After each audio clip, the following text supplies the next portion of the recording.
him. I was coiling my rope to start out in search of him when I saw the stallion leap into view at almost the same spot behind which he had disappeared, and at his heels ran Nobs. Neither was running so fast or furiously as when last I had seen them. The horse, as he approached me, I could see was laboring hard, yet he kept gamely to his task, and Nobs too. The splendid fellow was driving the quarry straight toward me. I crouched behind my bush and laid my noose in readiness to throw. As the two approached my hiding place, Nobs reduced his speed, and the stallion, evidently only too glad of the respite, dropped into a trot. It was at this gait that he passed me. My rope hand flew forward, the honda well down, held the noose open, and the beautiful bay fairly ran his head into it. Instantly he wheeled to dash off at right angles. I braced myself with the rope around my hip and brought him to a sudden stand. Rearing and struggling, he fought for his liberty, while Nobs, panting and with lolling tongue, came and threw himself down near me. He seemed to know that his work was done and that he had earned his rest. The stallion was pretty well spent, and after a few minutes of struggling, he stood with feet far spread, nostrils dilated and eyes wide, watching me as I edged toward him, taking in the slack of the rope as I advanced. A dozen times he reared and tried to break away, but always I spoke soothingly to him, and after an hour of effort I succeeded in reaching his head and stroking his muzzle. Then I gathered a handful of grass and offered it to him, and always I talked to him in a quiet and reassuring voice. I had expected a battle royal, but on the contrary I found his taming a matter of comparative ease. Though wild, he was gentle to a degree, and of such remarkable intelligence that he soon discovered that I had no intention of harming him. After that, all was easy. Before that day was done, I had taught him to lead and to stand while I stroked his head and flanks, and to eat from my hand, and had the satisfaction of seeing the light of fear die in his large, intelligent eyes. The following day I fashioned a hackamore from a piece which I cut from the end of my long Galu rope, and then I mounted him, fully prepared for a struggle of titanic proportions in which I was none too sure that he would not come off victor. But he never made the slightest effort to unseat me, and from then on his education was rapid. No horse ever learned more quickly the meaning of the rein and the pressure of the knees. I think he soon learned to love me, and I know that I loved him, while he and Nobs were the best of pals. I called him Ace. I had a friend who was once in the French Flying Corps, and when Ace let himself out, he certainly flew. I cannot explain to you, nor can you understand unless you too are a horseman, the exhilarating feeling of well-being which pervaded me from the moment that I commenced riding Ace. I was a new man, imbued with a sense of superiority that led me to feel that I could go forth and conquer all Caspak single-handed. Now when I needed meat, I ran it down on Ace and roped it, and when some great beast with which we could not cope threatened us, we galloped away to safety. But for the most part the creatures we met looked upon us in terror, for Ace and I in combination presented a new and unusual beast beyond their experience and ken. For 5 days I rode back and forth across the southern end of the Galu country without seeing a human being. Yet all the time I was working slowly toward the north, for I had determined to comb the territory thoroughly in search of Ajor.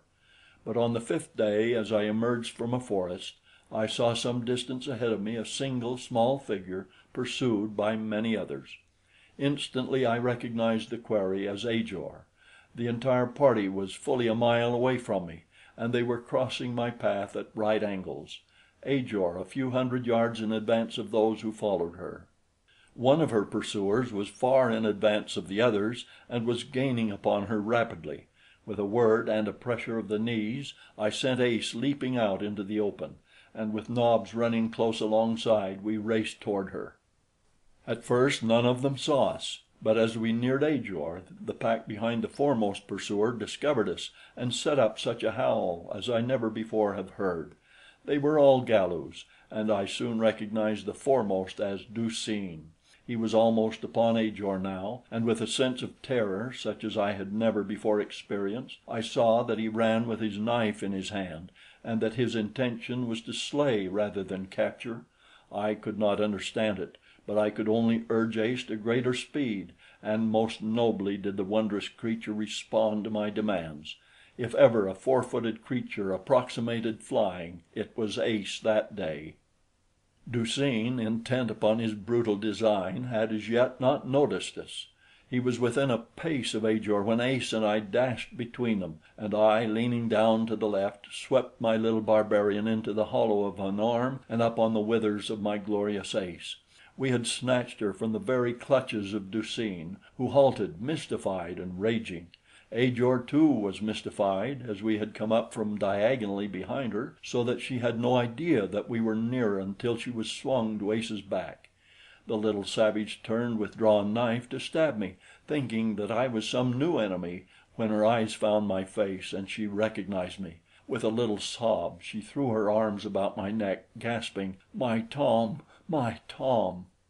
And then Ace sank suddenly into thick mud to his belly, and Ajor and I were thrown far over his head. He had run into one of those numerous springs which cover Caspak.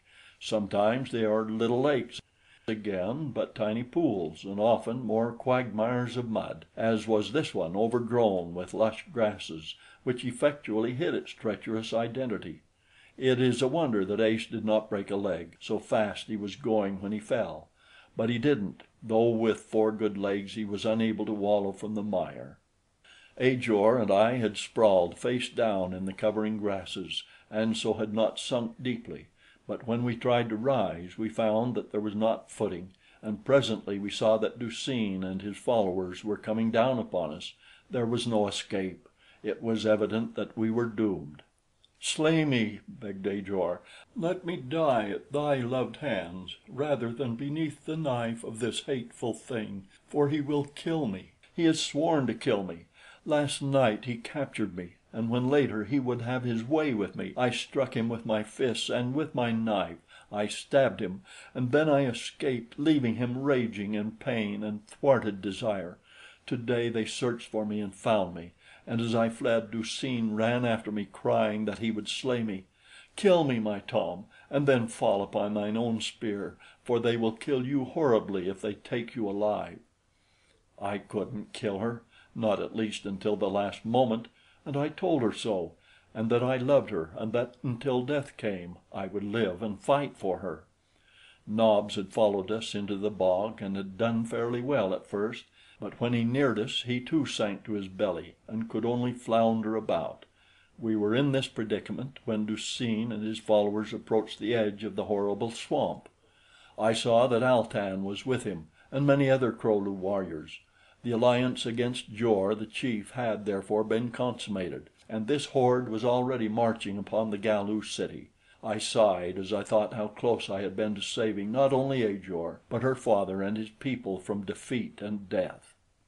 Beyond the swamp was a dense wood.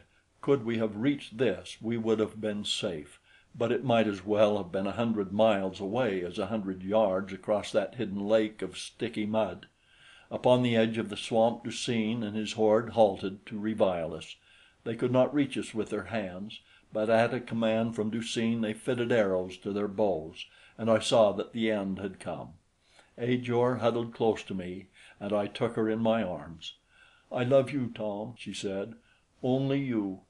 Tears came to my eyes then, not tears of self-pity for my predicament, but tears from a heart filled with a great love, a heart that sees the sun of its life and its love setting even as it rises. The renegade Galus and their Kro-lu allies stood waiting for the word from Du-seen that would launch that barbed avalanche of death upon us, when there broke from the wood beyond the swamp the sweetest music that ever fell upon the ears of man, the sharp staccato of at least 20 rifles fired rapidly at will.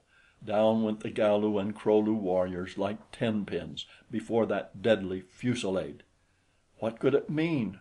To me it meant but one thing, and that was that Hollis and Short and the others had scaled the cliffs and made their way north to the Galu country upon the opposite side of the island in time to save Ajor and me from almost certain death.